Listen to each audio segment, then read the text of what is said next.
भारत पाकिस्तान के बीच का जो अभी युद्ध चल रहा है, जो तनाव की स्थिति बनी हुई है, इस पे आपका क्या कहना है? देखिए पत्रकार महोदय, पहले मैं अपना परिचय दे दूं। मैं देवीलाल, भारतीय जनता पार्टी का 94 मुजफ्फरपुर विधानसभा क्षेत्र का सेवकदार और एक सिपाही हूँ। मैं विगत 18 वर्षों से भारतीय जनता पार्टी के कार्यकर्ता के रूप में कार्य कर रहा हूँ। विभिन्न पदों पर रहा हूँ, प्रभारी रहा हूँ। और आपने जो प्रश्न किया है कि अभी जो लड़ाई जंग छिड़ी हुई है पाकिस्तान से, है ना, तो हमारी पाकिस्तान से कोई लड़ाई नहीं है।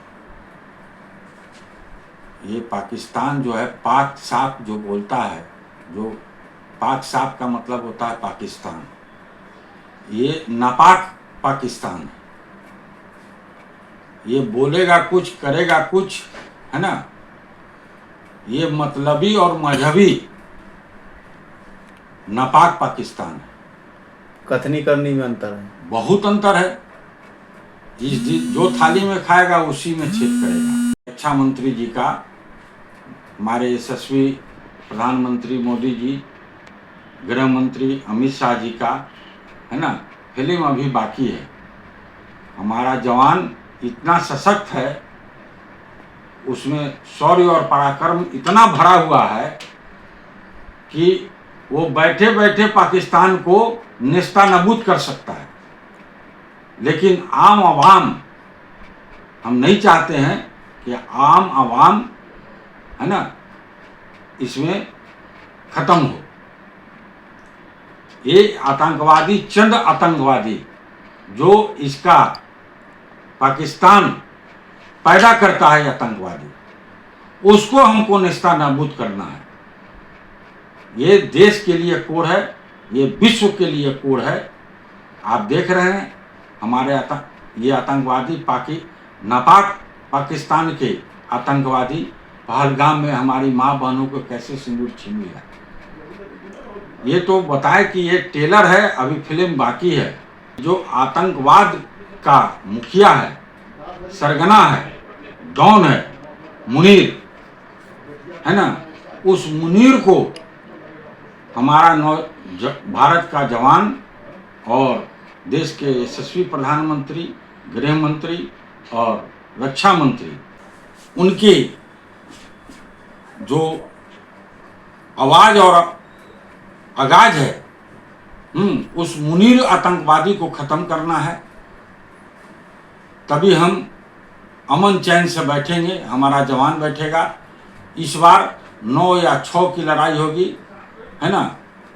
और जो पहले मैं कहना चाहूँगा कि ये कश्मीर जो बचा हुआ पार्ट है, उस पर कब्जा हो। और पाकिस्तान, जैसे 71 के युद्ध में हमने पाकिस्तान को बांटा, बांग्लादेश किया, इस बार बांग्लादेश और पाकिस्तान को भी हम कब्जा करेंगे। हमारा जवान कब्जा करेगा और उसको मैप से पाकिस्तान हटाकर नापाक पाकिस्तान को हिंदुस्तान कर देना, ये मेरा और हमारे देश के प्रधानमंत्री का नैतिक कर्तव्य बनता है। देश 140 करोड़, आज विश्व का सबसे बड़ा ये भारत देश जनसंख्या में नंबर 1 पर है। हमारा पार्टी भी, भारतीय जनता पार्टी, पूरे विश्व में नंबर 1 पर है। इसलिए हम मैप पर भी पाकिस्तान को नेस्तनाबूद करके 1 नंबर पर रहेंगे। हम आतंकवाद के खिलाफ हैं, हम नक्सलवाद के खिलाफ हैं, हम कोई इंसान के खिलाफ नहीं। मुजफ्फरपुर जिला से आप राजनीति लगातार करते आ रहे हैं, सक्रिय भी रहे हैं, विभिन्न मुद्दों को आप पूरी प्रखरता से लेते हैं, कड़ा प्रहार करते दिखते हैं। ऐसे में ये मुजफ्फरपुर नगर निगम का क्षेत्र है, यहाँ पे तमाम तरह से बातें उठती है कि विकास नहीं हो पाता है, इसमें खास तौर पे भ्रष्टाचार हावी है। ऐसे में आपकी नज़र से इस नगर निगम को आप कैसे देखते हैं? नगर ने सही प्रश्न किया है। मैं राजनीति करता हूँ और नगर निगम मुजफ्फरपुर की काल कोठरी है। और मुजफ्फरपुर स्मार्ट सिटी 8 वर्षों से लाया हुआ प्रोजेक्ट प्रधानमंत्री जी का ड्रीम प्रोजेक्ट है। इस ड्रीम प्रोजेक्ट को यहाँ के जो स्मार्ट सिटी के मैनेजर हैं और वर्तमान और पूर्व मेयर और उप मेयर इसके जिम्मेवार हैं। आप स्मार्ट सिटी की बात करते हैं, मैं कहते रहा हूं कि ये मुजफ्फरपुर विकलांग सिटी है, कंप्लीट विकलांग सिटी है। 49 वार्ड है यहाँ नगर निगम में, लेकिन 13 वार्ड ही स्मार्ट वार्ड पर काम हो रहा है। बाकी 36 वार्ड जो है पर कोई स्मार्ट सिटी का काम नहीं हो रहा है। वो वार्ड स्मार्ट सिटी में है ही नहीं। वहाँ नगर निगम और बिहार सरकार के द्वारा नगर विकास के द्वारा जो पैसा आता है उस वार्ड को में खर्च किया जाता है, लेकिन स्मार्ट सिटी के नाम पर जो खर्च हो रहा है वह 13 वार्ड है। और उस 13 वार्ड में हमारा जो वार्ड है जो मुजफ्फरपुर का हृदय स्थली है, जवाहरलाल रोड, मोती झील, कल्याणी चौक, ये हृदय स्थली है।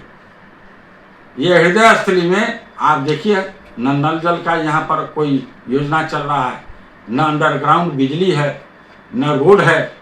सारे रोड, बिजली, नाले, नल जल योजना, जो भी योजना है सब यहाँ सुपर फ्लॉप है। न कोई पार्क है, न कोई डीप बोरिंग का जो आपको होता है समरसेबुल, एक भी समरसेबुल नहीं लगा, कुछ चलता ही नहीं है। पूरा भ्रष्टाचार का अड्डा नगर निगम में मेयर और मेयर दोनों इसके लिए जिम्मेदार हैं और भ्रष्टाचार के अड्डा में ये दोनों लिप्त हैं, संलिप्त हैं।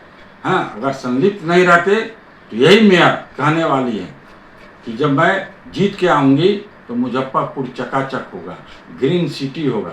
लेकिन कोई ना यहाँ पर ग्रीन सिटी है, ना चकाचक हुआ, सफाई तक तो है ही नहीं है, केवल टैक्स का बोझ लाद दिया गया।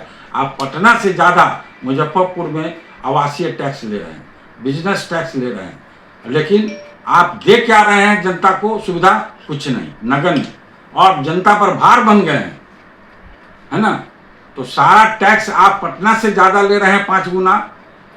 हर साल आप टैक्स बढ़ा रहे हैं और उस पर टैक्स पर कोई नहीं देता है तो उस पर ब्याज आप जो है उसको लागू करके वसूला करते हैं, उस पर मुकदमा दायर करते हैं। लेकिन सुविधा क्या देते हैं? नगण्य। और यहाँ पर अभी तो बारिश नहीं हुआ, बारिश होगा तो आप देखिएगा सारा यहाँ पैसा को स्मार्ट सिटी के नाम पर लूटा गया है। नगर विकास के द्वारा आवंटित पैसा को लूटने का अड्डा बना हुआ है नगर निगम। ये काल कोठरी है, ये कभी सफेद कोठरी नहीं हो सकता। अच्छा, नगर निगम के कार्यों को मॉनिटरिंग करने का जो दायित्व होता है वो नगर विधायक का भी होता है।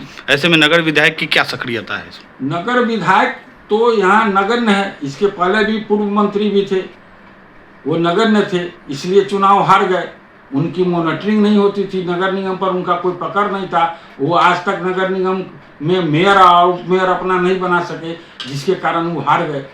अच्छा, वर्तमान विधायक का काफी पकड़ है नगर निगम पे? वो भी नगर निगम में पकड़ है। इस बार सबका सुपरा साफ होगा, नया चेहरा आएगा, है ना। और मैं भारतीय जनता पार्टी का कार्यकर्ता हूँ। इस बार हमारी जनसंख्या यहाँ पर मुजफ्फरपुर में बैस का 60,000 से 70,000 है। और बैस का उम्मीदवार अगर भारतीय जनता पार्टी देती है तो नगर निगम में जो भ्रष्टाचार है वह भ्रष्टाचार मुक्त होगा और जनता का सेवा के लिए ये स्मार्ट सिटी भी बनेगा, स्मार्ट दिखेगा। जनता यहाँ स्मार्ट विधायक चाहिए, यहाँ मरा हुआ और बुज़दिल विधायक नहीं चाहिए जो लगातार 20 वर्षों से विधायक रहा हो और मुजफ्फरपुर की समस्या जस का तस हो। यानी मुजफ्फरपुर का विधायक मर चुका है, आत्मा उनका मर चुका है। विकास जो है उनकी जो है का आत्मा मर चुका है। आज यहाँ विकास रहता तो मुजफ्फरपुर ये स्मार्ट सिटी रहता, न कि यह विकलांग सिटी रहता। चलिए, बहुत बहुत